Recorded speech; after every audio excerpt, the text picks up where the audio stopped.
Apollo and Trucy regroup, and neither is sure what to think. Just as much evidence was shown against Maki's case as was shown for, and the trial raised just as many questions as it answered.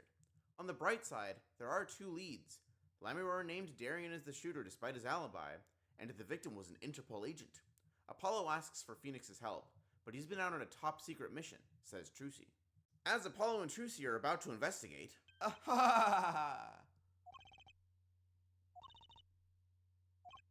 Trucy, was that another one of your tricks?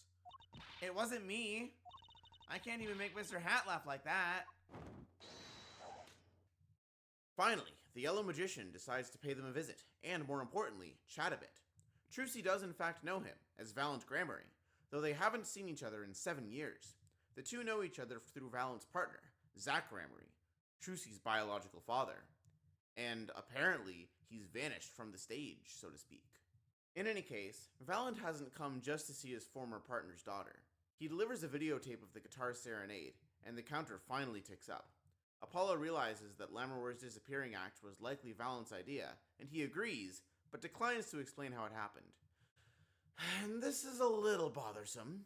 Trucy defends him, and Valant adds that the murder didn't occur during the Guitar Serenade, but still, Valant's lack of cooperation feels much more shoehorned than Olga's or even Wesley's.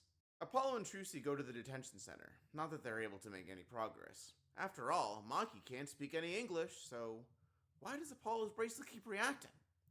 Without any way to break him, they head to the Coliseum and find Lammermoor backstage. She's apparently able to walk around even though she's blind, thanks to her hearing and other senses. I will restate that this case has a lot of unique things going on. While Lammermoor's blindness isn't a great plot twist per se, it is intriguing that she was supposedly able to witness the crime without literally seeing anything. Her amnesia also opens doors of intrigue. Lammermoor doesn't remember a time when she could see, and theorizes that Romain was after her. Apollo asks about her performance, but Valant told Lammermoor to keep quiet about the trick too. She asks Apollo about a strange device that she tripped over on the floor, and Trucy picks it up. It's a headset, and it's been in the hall since the day of the incident. Trucy decides to wear it for the time being. It's a small shame that she doesn't get any sprites to demarcate this. Apparently, every member of the concert staff and band was wearing them that night, though the range is only 30 feet.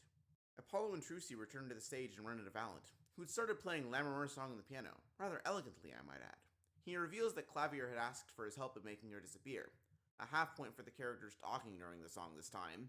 Apollo asks for details about his magical history, and Valant mentions his mentor, Magnifique Gramarye, took both Valant and Zach under his wing until a few years ago. Troupe Gramarye used to be so influential that even Apollo had heard of them as a kid, but Valant's been reduced to performing in parking lots. Trucy nonchalantly plays the piano, but one of the keys doesn't sound right. They find a trigger switch inside its back end, and go back to the crime scene to hear Emma and her snackoos. She's even more bothered than usual thanks to her testimony getting completely dismantled, but she does show the defense team a strange electronic device she found in the room. Apollo asks Emma about the switch, and... Say, Emma, you know that strange object you said you found? Oh, this? Let me try pressing the switch. Yo! It's on fire! Emma's device is on fire! What's the big idea? Emma analyzes the switch and concludes that its range is 30 feet, the same as the headset's. A diagram shows that 30 feet will be enough to cover part of the stage as well as the entire backstage. Darian greets the two with sarcasm as soon as they exit the Coliseum. He explains his alibi in simple terms. He was on the stage during the concert's third set when Apollo and Emma heard the pair of gunshots. Apparently, Clavier requested that Darian lie back and stop investigating for today. Apollo asks where the prosecutor's been, and Darian directs them to his office, insisting once more that he was on stage when the murder happened. The two arrive to a room that looks more like a rock star's dressing room than a prosecutor's office, and eavesdrop on Clavier, who's as furious as everyone else while on a call. Clavier notices them after he hangs up, and welcomes them to chat. He's been smushed by an even bigger mountain of trouble since the tribal ended. To start, today's tabloids have painted the Guitar Serenade as the cause of Romain's death, and even the Virginian Daily Bugle has picked up on the story, though they didn't print the song lyrics. Clavier laments the burning of his guitar for the night of the crime. It was a gift from Lammermoor when they met in Virginia, and he had it shipped in a vacuum seal so that it wouldn't get ruined on the flight to America. He also shows Apollo that a familiar-looking electronic device was found inside the guitar after it was burnt. In addition, that phone call was concerning a strange oval-shaped replica. Even Clavier has no idea what it's a replica of, but supposedly it's related to whatever Romaine was searching for. Clavier mentions that Lammermoor might know more about the replica, and Apollo mentions the presence of two lighters. A brief conversation between the two of them follows. Apollo and Clavier realize that the two of them are unusually cooperative with each other. Clavier teases that Apollo may be a bit naive, but they acknowledge that each other is aiming to reach the truth as a lawyer. As a singer, Clavier dislikes the attention, which is a funny line but makes his friendliness stick. As I've mentioned, Clavier's personality and relationship to Apollo throughout this game is much less adversarial than previous games as prosecutors, and that's cool. Clavier doesn't need to lie or hide things from the defense, which makes it all the more strange that he hides facts like Lammermoor's blindness until the worst time for the defense. It's yet another great concept that's handled rather strangely, to say the least. It could be argued that Clavier is trying to train Apollo in a sense, but I don't see it that way. I'll discuss and discount that possibility more in the future, but for now, back to the current case. Emma meets Apollo and Trucy outside the Coliseum. Apparently, no one can find Lammermoor at all. The defense team searches the premises and find the stage to be pitch black. Trucy points at the guitar case. It's been closed, and a piece of clothing can be seen on the outside. The two open the case, revealing an unconscious Lammermoor stuffed inside. Fortunately, Lammermoor is alright. According to Emma, she was struck in the head, but of course she couldn't see her attacker. Lammermoor couldn't even hear who it was. They didn't speak and disguised their steps well. She'd overheard that the stage's electricity was out, so she ran there and hid in the case before falling asleep. The group reasons that, since she was hit on the head, someone tall must have done it, and it's pretty obvious who had the motive to. Apollo asks her about the replica from Clavier's office, and Lammermoor responds that it's of a Virginian cocoon. Taking any out of the country merits the death penalty in Virginian courts. Lammermoor doesn't know anything else, but Apollo knows someone who might, and asks her to come with him to the detention center. Apollo asks Maki if his vision is the only secret he's been hiding. Maki reacts, and Apollo shows him the cocoon replica, a bigger reaction. Finally, Maki talks through Lammermoor.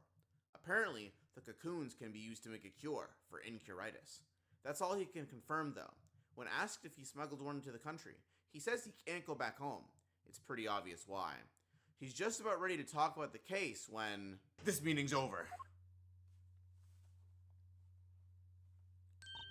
Darian? What do you mean? Visiting hours aren't over yet? There's a call for Maki from the Virginian embassy. This meeting is over. Sorry. Just give us 5 more minutes. We can call them back after that. Sorry, no go. Come on, piano boy. We're leaving. Darian, wait. I never liked you. Either of you. Huh? Darn it, we were so close. He was about to tell us. Hey, Apollo. He didn't want us to hear what Maki had to say. Apollo! And there can be only one reason why. Why is everyone ignoring me? Oh, sorry. This is it. I know who I'm after now. It all happens tomorrow in court.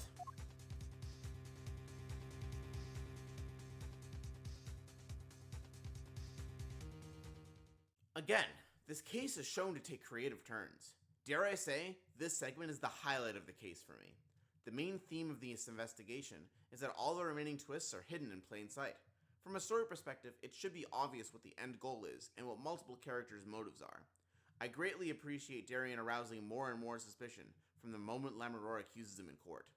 There are still plenty of questions that need answers though. How did Lammermoor get from one side of the stage to another during the show? What is the significance of the 2 igniters and the other technology strewn about the venue? How many lies are Lammermoor and Maki telling, and just what happened on the night of the crime? All will be revealed soon enough.